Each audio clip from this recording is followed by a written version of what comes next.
RSVPs coming in. You can all give yourselves a pat on the back. I've had 32 people RSVP for tonight. There's only about 3 or 4, I think, that haven't arrived yet. So you are officially participating in my largest ever event that I've hosted. You'll notice the habit, they are turning up in October each year. This is about the 4th or 5th one that I've done to coincide with Cruise Month within our industry. It's a really big month focused on marketing and promoting cruise, which I love personally. But I've tried to make each night a little bit different. So tonight the focus is going to be on river cruise, which we haven't really focused on before. And everybody thinks of Europe, so we are going to be a bit different and focus our talk on river cruise looking at Southeast Asia. And nobody just flies to Asia and does a Mekong cruise for a week and flies home. You look at doing something before and after. So I have people here with me tonight presenting who are experts in both of those fields for you to gain the benefit of their knowledge and not listen to my waffle. The essential waffle that I need to do is, when you've come in tonight, you would have been, my way of keeping sure of who is here, I gave you all your own name on a piece of paper. Is there anybody who has not put their own name in the pink box which Tracy is holding there? Excellent. You would have also got a drink voucher, so at any time tonight you can take that to the bar and swap it for something that you will enjoy. If you need to use the bathroom, when you go out to the doors, turn left and just follow your nose all the way to the end and you'll find those. But there is no exit at the rear of the building, so if somebody goes, fire, fire, go out the door and turn to the right and go out onto the main street. Take your drinks with you and just continue the party. What I normally do is give a little bit of an introduction about MTA and myself, because tonight especially there's quite a few people who I either haven't spoken with for a long time or are new to being here and this event tonight. So some of you are my frequent flyers. So as far as my history in travel goes and what I've done to get here, you've heard me say it many times. So now I challenge to see if you were listening. So for the new people tonight, can any of my little clients that I've worked with for a while that know things about me give a little insight to the new people about where I've come from? What do you know about my past and how I've gotten here? Anything? Throw anything at me? Sheila? You were with Northern Highland Travel? I was. Yes, so Northern Highland Travel / All Australian Journeys / got sold to Cross Country. I left there just before they sold out. I was with them for about 4 or 5 years, looking after the sales area downstairs, while all the operations staff upstairs put together all the coach tours. When you went mobile, yes, you do your very first,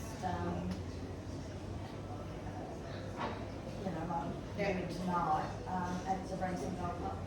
When I went mobile, which is 10 years ago in the June coming up. We went to yes, that. One of the first events that I did to let people know I actually had a business and could do your travel for you was at Brankston Golf Club. Yes, so that's where I've met a few of you.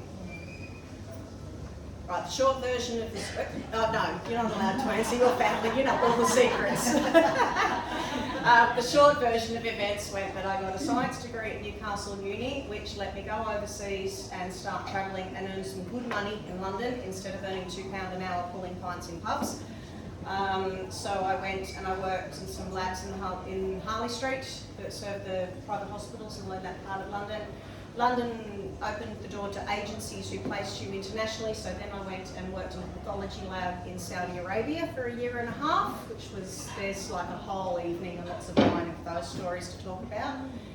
And when I decided that I'd had enough in science, I had learned by this stage with all the travels that I'd done that it was an amazing field to work in, and it was an amazing thing to do. I met a lot of people who inspired me by how passionate they were about travel and sharing their knowledge. And the short version of the story is Kentucky as a tour guide on the microphone. You guys can hear me at the back all right, can't you? Yes, learn to throw my voice and to public speak and lead 50 people at a time around Europe for anywhere between 10 days and 3 weeks. Did that for 4 years, came home. I worked for Flight Centre for 5 years, Hello World for another 5, did some corporate work as well as holidays, taught at Newcastle TAFE, travel and tourism subjects for a little while. I've done some work guiding for shore excursions on the cruise ships that come into Port of Newcastle. I feel it some days, Liz. In between all of that, I managed to build a house with my husband, move back up to Aberglasslyn, and I have now 2 teenagers, which they keep me broke and they keep me tired. So here I am, nearly 10 years into my MTA journey. For those of you who don't know the MTA brand, it is a network of people like me all over Australia, independent travel agents working their own business from home, their own way. We have people who specialise in all sorts of interesting and creative areas. We have people who are generalists, we have people who work corporate, people who work really, really hard and long hours, and people who just almost do it as a hobby because they just want to keep ticking over and keep their finger on the pulse. Head office is in Queensland, and they do all the important things that I need to make my business run. They have all the responsibilities. And that's us. So while I was saying all that, what I should have had was a little slide up there showing me. That's in Bali 2 weeks ago, take me back. We went over to one of the little islands where there's no cars, only buggies and bikes. And Mama Bear wouldn't let any of her family get on any of the bikes over there because no one has a licence, no one wears helmets, which means they had no travel insurance. So no bikes, children, no bikes. But we walked up the street, paid the equivalent of $8 Australian dollars, and we jumped in a buggy for the day. Nobody asked to see your licence. Everybody had a drive, and we were all happy. The lady on the other side of the screen you'll recognise from the front door there helping you in, and her name is Tracy. She is my right-hand woman, and my business now would be nowhere near where I am without some help. Tracy will probably speak with some of you at some point regarding, she helps me with insurance quotes. If you get the email saying your credit card's about to expire, your passport's about to expire, did you realise? She looks after that for me as well. Those of you who travel and have the MTA app on your phone, she puts those itineraries together for me. So she has become a very important part of what I do. So thank you, and welcome to your first function. A little bit about MTA. MTA attended this year's National Travel Industry Association Awards, which is like the Academy Awards of the travel industry. Covers anything and everything and everybody if you're in travel. And MTA as a network won the award for the best network of mobile agents, because there are other companies out there that do the same thing as us, but we won the award for that. And the lady in the gold pantsuit in the middle is Karen Merricks. She and her husband set up MTA over 30 years ago as a family-based company, and it still operates under those principles today. They're wonderful to work for. And because nobody blows your own horn if you don't, one of our MTA agents won the Mobile Agent of the Year award, and that's the 3rd year in a row someone from MTA has won, which we were very proud of. And you may as well blow everybody's horn, because there's somebody in that photo that you'll recognise speaking to you a little bit later on tonight. I chose Viking to come and talk to us tonight because they are very good at what they do. They are not only very good at what they do for you when you get on their ships and looking after you, but equally as important to me is that they're very good for me to work with. I call the phone and someone picks up, I've got a problem, I go backwards and forwards until it's fixed. They are very good at helping me look good when I'm dealing with you, which is just as important. So Natalie is here tonight. She will have a chat with you a little bit later on.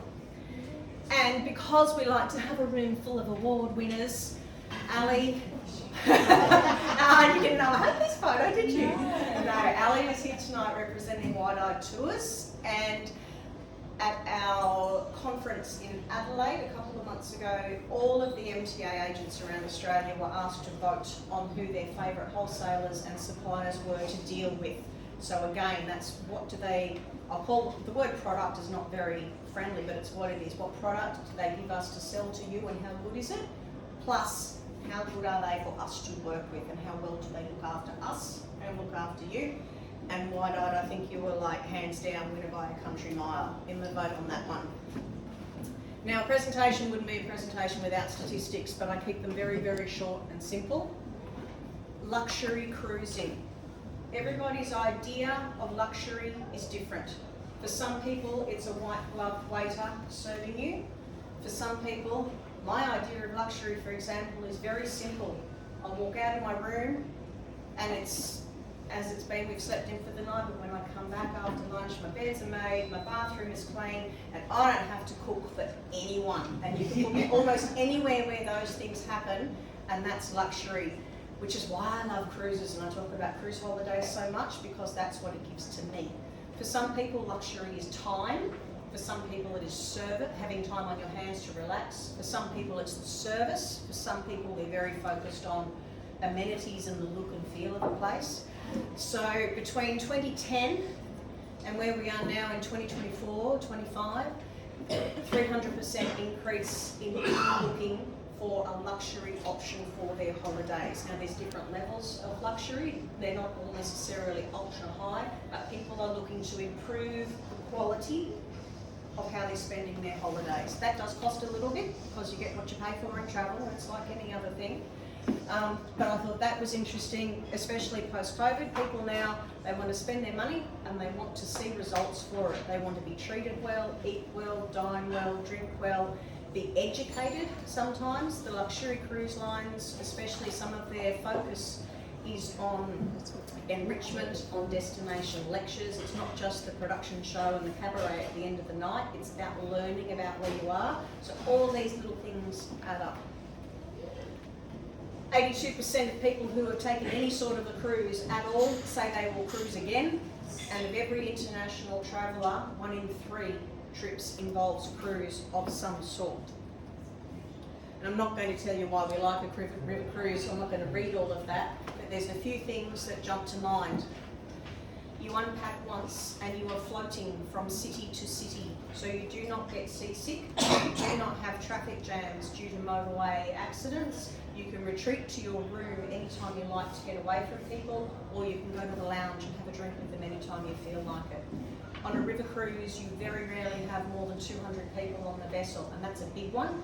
On a cruise ship these days, you can go from anywhere from 160 to 200, like a river cruise, up to nearly 6,000 with some of the new mega liners that the ocean cruises are coming out with. So it's intimate, it's social, it's much calmer. You can go ashore if you want, you can stay on the ship if you want. You can really hire, a lot of river cruises now have bikes on board and e-bikes, so you can jump on the bike and go for a ride if you want. There's all sorts of reasons why people choose a river cruise.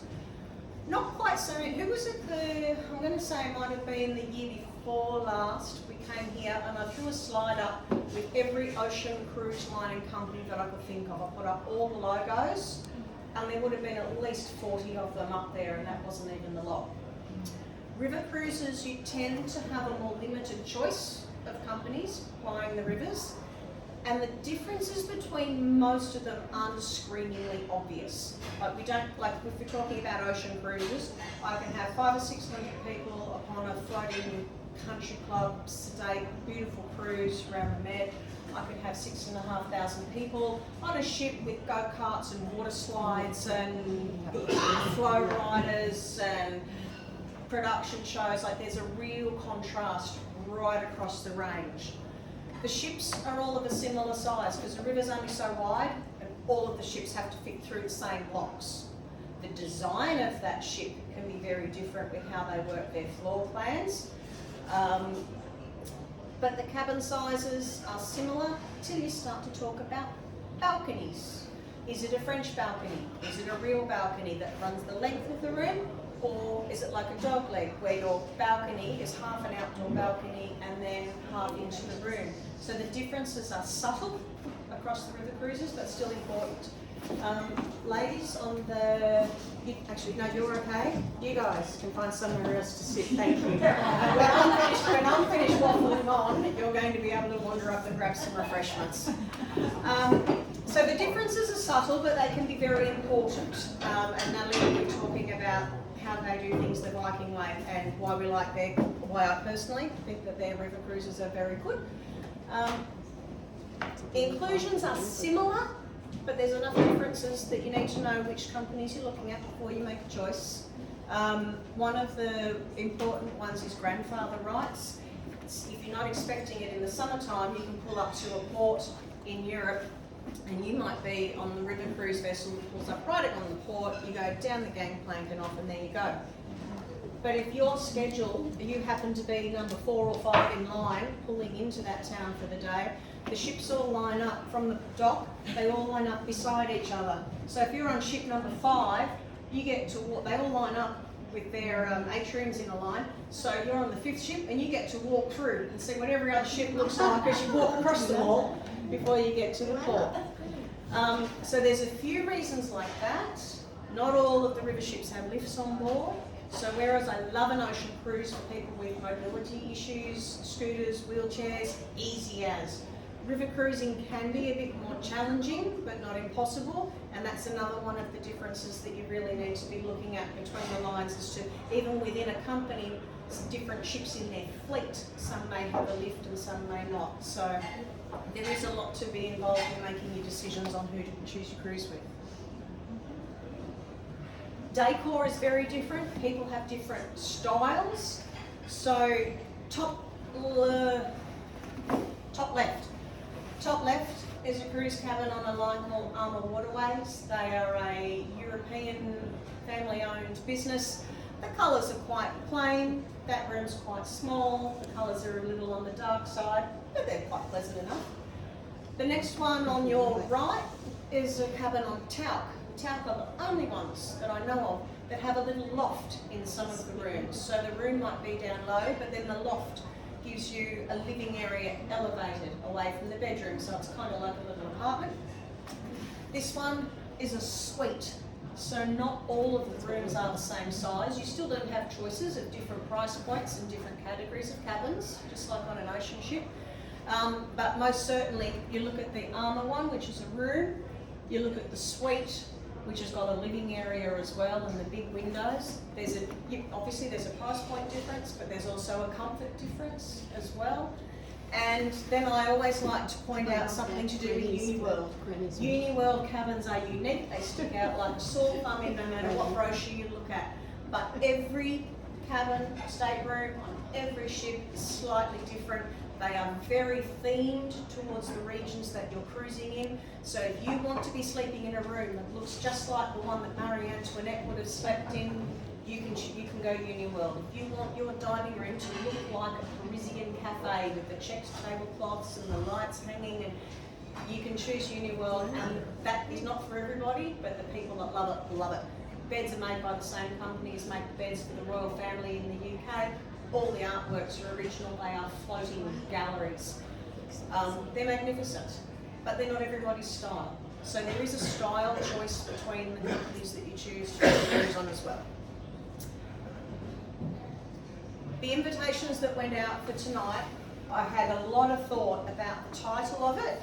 Would you like to learn how to cruise and travel for free? Because I didn't want it to sound like spam or clickbait, because it's not.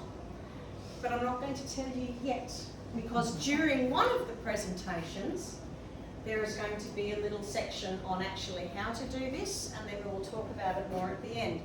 So for now, the only hint you get is that it has it's a word with 6 letters. It's like charades, you're playing, 6 letters. And you listen to the ladies when they're talking, and then at the end, I'll wrap up and go into it in a little bit more detail for you. But it is absolutely for real. So on that note, unless there's any questions about generally how tonight will run, I'm thinking if I should manage it or just trust the fact that you're all adults and won't all stampede at the same time. There's some platters that have been brought out. I actually have had a few more people RSVP since I'm off the catering, so take a little snack with you. And if those plates get cleared out, I will order more food to come in a little bit later after some presentations, because you're not going home hungry. If you would like to, I don't know, should we start with the back of the room first? If you're up towards the back half of the room, come and grab yourself a